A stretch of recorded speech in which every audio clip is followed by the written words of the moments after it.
और कोई तुमसे थोड़ा सा ज्यादा सक्सेसफुल इंसान जरा सी बात पर तुम्हें ऐसे बोले, औकात क्या है तुम्हारी, शक्ल देखिए कभी अपनी, तुम इसी लायक हो, यही तुम्हारी जिंदगी है, यही है तुम्हारी असली औकात। और जब तुम उसके मुंह से असली औकात वर्ड सुनो, तब उसी वक्त तुम उसके मुंह पे कुछ मत बोलना, गुस्सा आए तो कंट्रोल करना, रोना आए तो उसके सामने मत रोना, बस उसको एक प्यारी सी स्माइल देना और फिर अपने बचे हुए काम को पहले खत्म करना।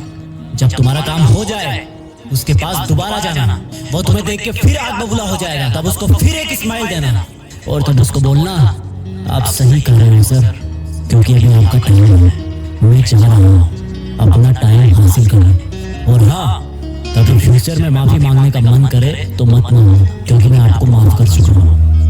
बोल के वहां से चल देना, कुछ देर के लिए अकेले हो जाना, रोने की तीव्र इच्छा हो तो अकेले में रोना, फिर एक डायरी निकालना, उसमें आज से 5 साल बाद की एक तारीख लिखना, फिर उसको कहीं सुरक्षित अलमारी में रख देना, क्योंकि वो तुम्हारी डेडलाइन है।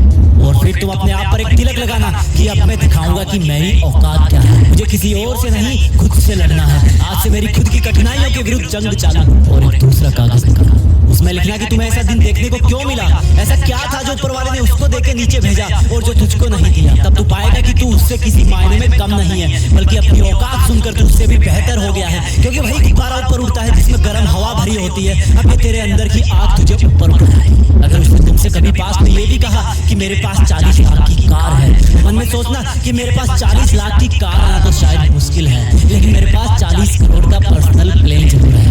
अगर उसने तुमसे कभी पास में ये भी कहा कि शक्ल देखी है अपनी, तो मन ही मन मुस्कुरा के बोलना कि अब मेरा चेहरा मेरा ब्रांड बनने वाला है। अगर वो बोले कि तुम लाइफ में कुछ नहीं कर सकते, तो मन ही मन दिलासा देना कि मैं कुछ करूं या ना करूं, तुम कभी आके मेरे से माफी जरूर मांगोगे। उसको कुछ बोलना नहीं, कुछ करना नहीं, खुद को ही बोलना है, खुद को ही करना है, क्योंकि अगर तुमने उसको उसी वक्त बोलकर जवाब दे दिया तो तुम्हारे अंदर की आग लीक हो जाएगी और तुम गिरना शुरू कर दोगे। इसलिए अपनी ज्वालामुखी को ऑन रखना कि अब दुनिया मेरी मेहनत देखेगी, क्योंकि अब मैं नहीं रुकूंगा। दुनिया मुझे पसंद करे या ना करे, वो मेरा नाम जरूर सुनेगी, क्योंकि मैं खुद अपने काम को पसंद करता हूँ। अब दुनिया मेरी औकात देखेगी, मेरी जंग किसी इंसान से नहीं, मेरी जंग खुद से है, खुद की आदत से है, खुद के दिमाग से है, खुद के शरीर से है। जब मैं खुद से जीतूंगा तो बाहरी दुनिया अपने आप आ जाएगी। जब मैं जंग में कूदूंगा तो मेरी कठिनाइयां मैदान छोड़ के भाग जाएगी। इस शहर से डरना मत मुसाफिर, यहाँ ठोकर खाते रहने पर ही मंजिल मिलती है। यहाँ कहीं तुम्हें तुम्हारी औकात दिखाएंगे, लेकिन तुम उससे लड़ना मत, अपनी एनर्जी वेस्ट करने के लिए उन पे चढ़ना मत। ठान लेना कि बात से नहीं काम से जवाब दूंगा,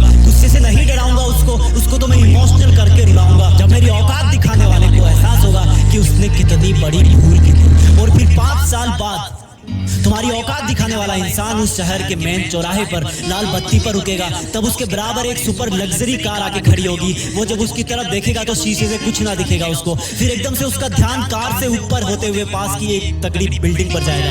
उस पर वो एक बहुत बड़ा 40 बाई 30 का पोस्टर देखेगा, उसे कुछ हल्का हल्का याद आएगा। तब उसकी मेमोरी में औकात वाला दिन फ्लैश मारेगा, तब वो अपना शीशा नीचे करेगा ये कंफर्म करने के लिए कि ये पोस्टर उसका नहीं हो सकता, लेकिन तसल्ली नहीं मिलेगी। तब तुम अपनी गाड़ी का शीशा नीचे करना और जोर से बोलना, थैंक यू सर, अगर आपने मुझे मेरी औकात उस दिन नहीं दिखाई होती ना, तो आज मैं अपनी असली औकात पर नहीं आ पाता। तब तक ग्रीन लाइट हो जाएगी, तुम शीशा चढ़ाना और चल देना। ऐसा कैसे हुआ? क्योंकि तुमने बात से नहीं मेहनत से अपनी औकात बनाई, तुमने दिन में सोकर नहीं रात में जगकर अपनी औकात बनाई, तुमने अपनी सफलता का